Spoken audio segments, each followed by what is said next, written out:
Kumusta? Ako si Cardinal Wise at sasabihin ko sa iyo ito. Bumalik na ang Messiah at sinabi ko na ito sa nakaraang video. Ang pangalan niya ay Rael, ibig sabihin salita ng Diyos.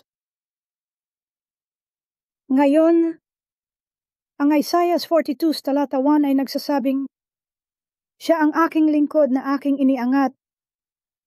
Ang aking pinili, pinapahalagahan ko siya. Ibibigay ko ang aking espiritu sa kanya at siya ang magdadala ng katarungan sa mga bansa. Kinikilala rin ito ng Mateo 3:16. Noong 2011, isang mahiwagang liwanag ang bumaba sa bundok ng Jerusalem at nagtagal na parang may sikreto. Maraming kamera ang nakakita at nakapagtala nito. Isa na ang maraming frames mula sa weather camera footage ang misteryosong nawala, hindi natin maintindihan kung bakit nangyari iyon. Lumipas ang maraming taon, naranasan natin ang pandemya, mga digmaan, sakuna at marami pang iba. Mayroon na tayong AI ngayon at ramdam ang gulo sa buong mundo.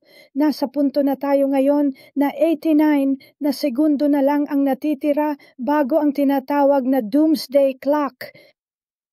Mas malapit tayo ngayon sa doomsday kaysa kailanman sa buong kasaysayan ng sangkatauhan. Bumalik na si Kristo tulad ng ipinangako. Sinabi sa atin na maging mga tagabantay sa pader, di ba? Nakikita natin ang mga palatandaan at ngayon tahimik siyang naghihintay bilang ating hari na naghahanap ng mga karapat-dapat na sumunod sa kanya. Ang karapat-dapat na sumunod sa kanya ayon sa mga gawa. Mga gawa 1:11. Sinasabi na babalik si Yeshua sa parehong paraan na nakita ninyong umalis siya. Tulad ng kidlat mula silangan hanggang kanluran, gayon din ang pagbabalik ng anak ng tao. Totoo ito, bumalik siya noong Enero 28, 2011.